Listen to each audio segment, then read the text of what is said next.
Hi, Dr. Paul Haider here. Oh, happy Mother's Day. It is a auspicious occasion and one that we should think about deeply. We tend to exonerate and bring to the surface a lot of information and a lot of focus on the masculine, especially in this day and age in society. Men want to be more muscular and they want to be, you know, virile and all those different things, but we have forgotten that it's really the mother energy which brings us into this world and takes care of us for such a long time and has the compassion to allow us to do whatever we need to do that we can grow to be who we are. That is totally selfless, that allows us to grow up to be who we become in the end. So that is the great, as Sai Baba said, that is the great Sai. That is the great mother of all beings. And Great Spirit is that great mother of all things. Great Spirit, God, the universe is the mother of everything. So I think we need to move our emphasis from the masculine more to the feminine.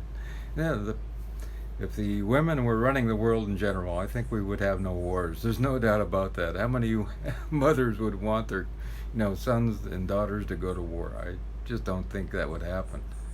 And Mother Mary and Divine Mother Kurundi Amai and Divine Mother Amma, they are nothing but pure love, and many more, in fact.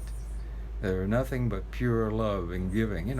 Divine Mother Amma sits and hugs 75,000 people in one day without getting up or, really taking breaks.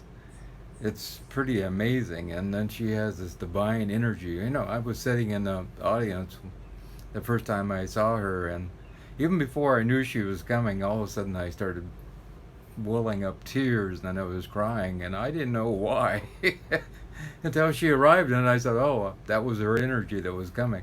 And there was a man beside me. He was started to cry too, and said, "Oh, I got something in my eye." Yeah, okay.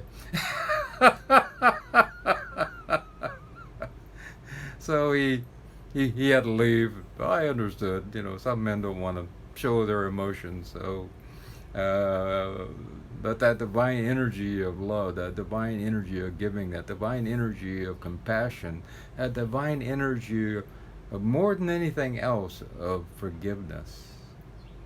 In this day and age, we really need forgiveness, that divine motherly ability to forgive. Sometimes children can be difficult, to say the least. I remember one man saying, "My children are a pain in the backside, but they're my pains in the backside."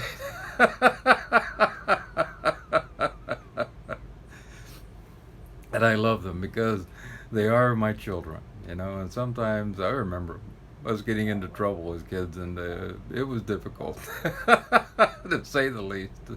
And I had two sisters, and me and my brother, and so we were always doing something. And how my mom put up with us, I don't know. It's pretty amazing that what they have to put up with, and to be able to do everything they have to do. Take us to school, cook our meals, clean the house. My mom took care of the yard. We had some rentals. She took care of those, and and console my dad when he got home from work, and on and on and on. I mean, the motherly job is amazing, and we kind of take it for granted on the average. And my mom's 83 now, and I really adore her because she really has that energy of caring about people. Now, my wife's mother, she's 93, and her mother is just amazing. She is always cooking for somebody. At 93, here's a lady cooking for other people, and she gets great joy out of that, and seeing people enjoying her food. and she's a great cook anyway. And so to have somebody like that, and she's always laughing. And I think that's what motherly love is all about, forgiveness, to be able to laugh, even at the worst of situations, you know? I think that's really important, that if we have more laughter in the world, we would have a lot less conflicts in the world. And it's all about forgive, forget, move on.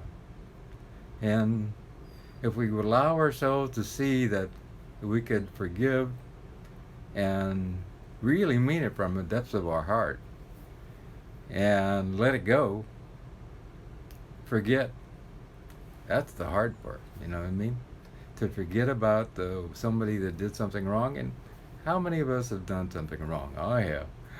And how would we like to be in a situation where we did something wrong, we know we did it wrong, and then we feel terrible about it, and we hope that somebody forgives us. And we've all have been in that place too. So to understand and have compassion, compassion is to be able to step out of ourselves and put ourselves in the other person's shoes, and know that, you know, I've been there, I've done those type of things. It's, maybe what they did was not completely wonderful, but I can understand and I can let that go. And from there, we allow ourselves to find more compassion for ourselves, because we are really one energy of this consciousness. And even science says we are nothing but consciousness in this collective consciousness that's going on. And I was talking to a man the other day, a client of mine, and he says, what about that? And he said, is this one energy? And I said, yep, one energy. One energy with infinite delineations. It's kind of like an ocean, and many of the great gurus talked about it, a great ocean with many waves across the top. And each one of us is a wave. And sooner or later, we dive back down into the ocean. And interesting, we say die back down. There's really no true death. It is the process of moving forward into the next life. And that's been shown with near-death experiences over and over again, that we, really have this next life of moving on to another place. In fact, one of my relatives is in the hospital now. He's almost lost part of his colon. Still may end up with a colostomy bag. And it's really interesting that we thought he was going to die. We really did. At one moment, he said, you know what, I started moving through that tunnel. I started circling. And I started moving through that tunnel. And I knew I was about to die, but for some reason, I was pulled back into my body. And then I knew I wasn't going to die. And even though he was on a morphine drip and in terrible pain with this terrible colon disease with an abscess on his colon, he has survived, and I see him getting well and being totally better altogether. He was basically told by God, the universe, and Great Spirit, it's not your time. My motherly love is there for you. I want you to go back. I want you to make a difference in other people's lives. And it's really interesting that sometimes we have to have enough pain in our life in order to drive home the fact that we got to make a couple changes.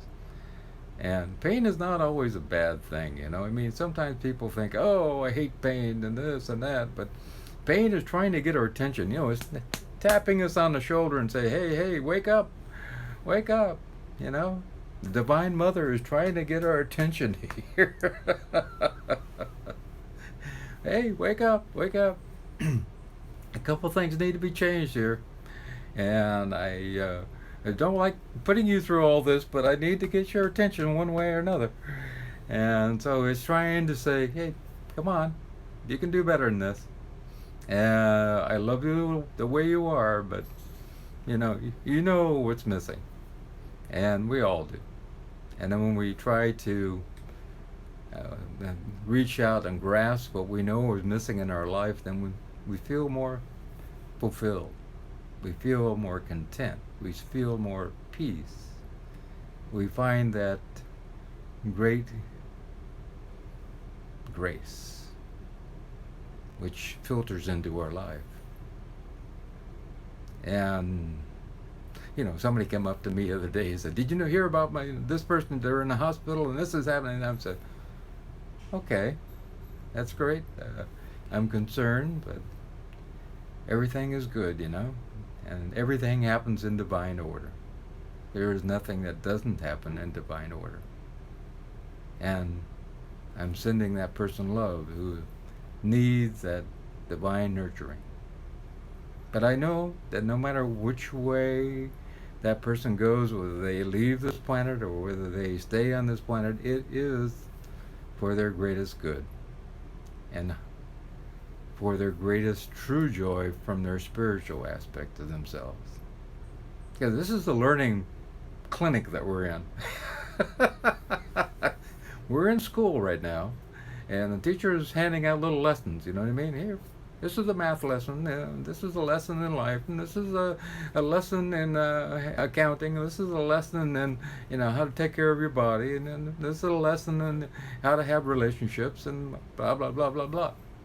And so, are we getting the lessons done? Are we completing them on time? Are we completing them in divine order in order to make us supremely happy on the inside so that we feel good when we make that final change? That's what really it's all about. This out here is just a classroom. The learning happens on the inside. And if we can love the mother within even more, that's what life is all about. So ask every one of you, the males out there, the females out there, to please love the mother inside even more. And because of that, have compassion for others. And then go out and express that compassion with great love. And, of course, I love you. Happy Mother's Day.